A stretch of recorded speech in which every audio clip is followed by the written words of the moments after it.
तो दोस्तों मैं फाइनली फॉर्म रजिस्ट्री एक किसान रजिस्ट्री का वीडियो लेकर आ चुका हूँ। आपको पता है कि आने वाले भविष्य में पीएम किसान सम्मान निधि योजना की जो किस्तें हैं, उन किसानों को नहीं मिलेगी जिनकी फॉर्म रजिस्ट्री या किसान रजिस्ट्री नहीं बनी है। क्योंकि नया आवेदन तो सरकार ने बंद ही कर दिया। अगर आप पीएम किसान सम्मान निधि योजना का नया आवेदन करेंगे ना, तो आप फॉर्मर रजिस्ट्री मैंडेटरी कर दी है। बिना फॉर्म रजिस्ट्री आपकी पीएम किसान में आवेदन नहीं हो रहे हैं। मैं ऑलरेडी इसका वीडियो बना चुका हूँ, लाइव करके दिखा चुका हूँ। जब भी आवेदन करने जाएंगे पीएम किसान सम्मान निधि योजना का, तो आप फॉर्मर रजिस्ट्री जिन किसानों के बनी है उन्हीं का आवेदन होगा। तो आपको फॉर्मर रजिस्ट्री बना लेनी है। ये खुद से भी बनाई जा सकती है, किसी जनसेवा केंद्र से भी बनवा सकते हैं। दोनों ऑप्शन सरकार ने दिए हैं। तो मैं आपको यहाँ पर आज फॉर्मर रजिस्ट्री कैसे आप बनाएंगे उसका पूरा प्रोसेस लाइव करके दिखाने वाला हूँ। तो सबसे पहले आपको इसी पोर्टल पर आना है। इसका लिंक मैंने आपको डिस्क्रिप्शन में दे दिया है। और यहाँ पर आपको आने के बाद देख सकते हैं लॉगिन पेज दिखता है। तो लॉगिन करने के लिए आपको मैं सीएससी के माध्यम से बताऊंगा कि सीएससी से कैसे आप आवेदन करा सकते हैं। इसके लिए ऊपर देखिए ऑप्शन मिला है लॉगिन विथ सीएससी का, इसी पर क्लिक करना है। ये बैनर आएगा, इसे आपको ओके करना है, कट कर देना है। इसके बाद आपके सामने आपका डिजिटल सेवा पोर्टल का आईडी पासवर्ड मांगा जाएगा। ये दोस्तों सीएससी सेंटर संचालक जो होते हैं उनके पास होता है। तो वो अपना यहाँ पर आईडी पासवर्ड डालेंगे, कैप्चा डालेंगे और इसके बाद ओके कर देंगे। अब ये फाइनली डैशबोर्ड खुलकर आएगा। यहीं से फॉर्म रजिस्ट्री बनाई जाती है। तो जैसे कि फॉर्म रजिस्ट्री बनाना है, उस किसान का यहाँ पर आपको आधार नंबर इंटर करना है। इसके बाद आधार रजिस्टर्ड मोबाइल पर एक OTP जाएगा। जो भी आधार में आपके नंबर लगा होगा उस पर एक OTP गया है, वह OTP यहाँ पर डालना है। तो 1 मिनट के अंदर अंदर डालना है। इसके बाद कॉन्टैक्ट डिटेल में आपको किसान का मोबाइल नंबर डाल देना है। कोई भी एक मोबाइल नंबर किसान डाल सकता है, और आधार वाला है तो बहुत अच्छा है, जो आधार में लगा है वही यहाँ पर नंबर डालें। फिर से इस नंबर पर एक OTP जाएगा और वह OTP किसान को फिर से डालना होगा। पहली बार आधार वेरीफाई होगा, दूसरी बार आपको मोबाइल नंबर वेरीफाई कराना होगा। इसके बाद पूरी डिटेल खुलकर आ जाएगी। फॉर्मर डिटेल में आपका देखिए नाम आ जाएगा इंग्लिश में, फिर आपको हिंदी में डालना होगा। जेंडर आपका आ जाएगा इधर, मेल फीमेल क्या है। कास्ट आप कैटेगरी सिलेक्ट करना होगा, OBC SC ST क्या है। डेट ऑफ बर्थ आएगी, एज आ जाएगी, और आइडेंटिफायर नाम में उनके पिता का नाम आ जाएगा इंग्लिश में, उसे आपको हिंदी में मनीष में शायद भरना होगा।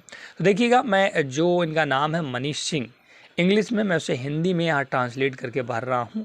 उसके बाद यहाँ पर कैटेगरी उनकी सिलेक्ट कर ली है, और इसके बाद पिता का नाम जो है इंग्लिश में, उसे आपको हिंदी में भरना होगा, है ना। तो चलिए मैं यहाँ पर डिटेल फिल कर देता हूँ। पिता का नाम भी भर दिया है, और देखिए मैंने लास्ट में एक स्पेस दे दिया है, इस वजह से रेड दिखा रहा है ना। तो उसको स्पेस में कट करूँगा। देखिए 100% मैच कर रहा है स्कोर। आपका नाम यहाँ 100% मैच करना चाहिए, तभी आपका डिटेल आएगा। नीचे आपकी फ़ोटो ऑलरेडी आ जाएगी, आधार में जो लगी है, आपको फ़ोटो अपलोड नहीं करना है। तो देखिएगा नेम 100% मैच कर गया। अब आपको नीचे आना है। रेसिडेंशियल डिटेल में आपको अपना एड्रेस भरना है। देखिएगा आधार में जो एड्रेस है वो इंग्लिश में उठा लेगा, उसे आपको हिंदी में भरना होगा, एड्रेस इन लोकल लैंग्वेज। इसके बाद आपको अपना डिस्ट्रिक्ट, सब डिस्ट्रिक्ट, विलेज और पिन कोड भरना होगा। कभी कभी ये ऑटोमेटिक दोस्तों आधार से भी ले लेता है, तो जो चीज़ें ले लेगा उसे आप छोड़ दीजिएगा, नहीं तो आप जो बाकी है उनको आपको भरना होगा। तो देखिए मैं यहाँ पर एड्रेस हिंदी वाला बिल्कुल सेम टू सेम भरना है, और इसके बाद सारी डिटेल मैंने डिस्ट्रिक्ट, सब डिस्ट्रिक्ट सेलेक्ट करने के बाद लैंड ऑनरशिप में आपको ऑनर भरना है और नीचे आना है। ऑक्यूपेशन आपका ऑलरेडी सिलेक्ट हो जाएगा। इसके बाद अब मेन डिटेल यहाँ पर भरनी है। फेच लैंड डिटेल मतलब आपके जितने भी खतौनी में गाटा संख्या हैं, जितने भी आपके पास खेती है, वो सारी डिटेल यहाँ देनी होती है ऑनर की। तो इसके लिए आपको क्या करना है, सबसे पहले फेच लैंड डिटेल का ऑप्शन दिख रहा है, वेरीफाई ऑल लैंड का 2 ऑप्शन दिख रहा है। तो फेच लैंड डिटेल पर क्लिक करना है। अब आपको यहाँ पर अपना जो भी डिस्ट्रिक्ट है जहाँ आपकी खेती है उसका पूरा एड्रेस देना है। जैसे आपका जो डिस्ट्रिक्ट है, आपका सब डिस्ट्रिक्ट है और आपका विलेज है, जहाँ पर भी खेती है वो आपको यहाँ पर पूरा डिटेल भर करके आपको सबमिट कर देना है। तो देखिए मैं यहाँ पर भरता हूँ, और यहाँ पर आपको ड्रॉप डाउन मेनू से ही भरना होगा, इसका विशेष ध्यान रखें, क्योंकि अगर आप खुद से भरेंगे तो नहीं लेगा। जो ड्रॉप डाउन मेनू है वो आपको यहाँ पर सिलेक्ट करना है। तो देखिएगा मैंने डिस्ट्रिक्ट सेलेक्ट कर लिया है, आप सब डिस्ट्रिक्ट करूँगा, और विलेज का नाम, जिस गांव में आपकी खतौनी है, जिस गांव में आपकी खेती है, वो गांव का नाम आपको यहाँ पर भर देना है। इसके बाद सर्वे नंबर, अब सर्वे नंबर और गाटा संख्या सेम होता है, ये आपको खतौनी में मिलेगा। जो खतौनी होता है उसमें सर्वे नंबर या गाटा संख्या, अगर आपका सेम टू सेम भरना। अगर 114 है तो 114 भरें, 114 आ है तो 114 आ भरना पड़ेगा, 114 बा है तो 114 बा भरना पड़ेगा। जो भी खतौनी में मेंशन वो भरने के बाद यहाँ पर सबमिट करना है। तो देखिएगा एक ड्रॉप डाउन मेनू खुलकर आ गया। यहाँ पर किसान का नाम आ जाएंगे, जितने भी उसमें खातेदार होंगे, तो जिसका आवेदन कर रहे हैं उसका नाम भरेंगे। तो यहाँ पर उनके नाम जितने भी गाटे होंगे वो सारे आ जाएंगे। तो आपको बारी बारी सारे गाटे सिलेक्ट कर लेने, मैंने चारों सिलेक्ट कर लिए और सबमिट कर दूंगा। सारे गाटे यहाँ सेलेक्ट कर लें, ध्यान रखना है दोस्तों। अगर कोई एक और 2-3 गाटे यहाँ पर नहीं आए तो उन्हें भी ऐसे ऐड कर लेना है। इसके बाद वेरीफाई ऑल लैंड पर क्लिक करना है, तो ये सारे सिलेक्ट हो जाएंगे नीचे वाले। फिर एक बार वेरीफाई ऑल लैंड पर क्लिक करेंगे तो ये वेरीफाई हो जाएंगे। ऐसे किसान के सारे गाटे आपको भर लेने हैं। अब आपका पूरा डिटेल यहाँ पर आ जाएगा। सोशल रजिस्ट्री डिटेल कुछ नहीं भरना है, इसको खाली छोड़ देना है आपको। यहाँ पर कोई मैंडेटरी नहीं है, इसको आपको खाली छोड़ देना है। इसके बाद आपको यहाँ पर एक रेवेन्यू का ऑप्शन नीचे दिखता है ना, रेवेन्यू का, उसे आपको सिलेक्ट करना है, बहुत इंपॉर्टेंट है। Select department for approval, revenue department यहाँ सिलेक्ट करेंगे और इसके बाद फार्मर का कंसेंट आपको यहाँ पर देना होगा। तो किसान को आपको रेवेन्यू सिलेक्ट करके ये कंसेंट दे करके दोनों बॉक्स पर क्लिक करके आपको सेव पर क्लिक कर देना है ना।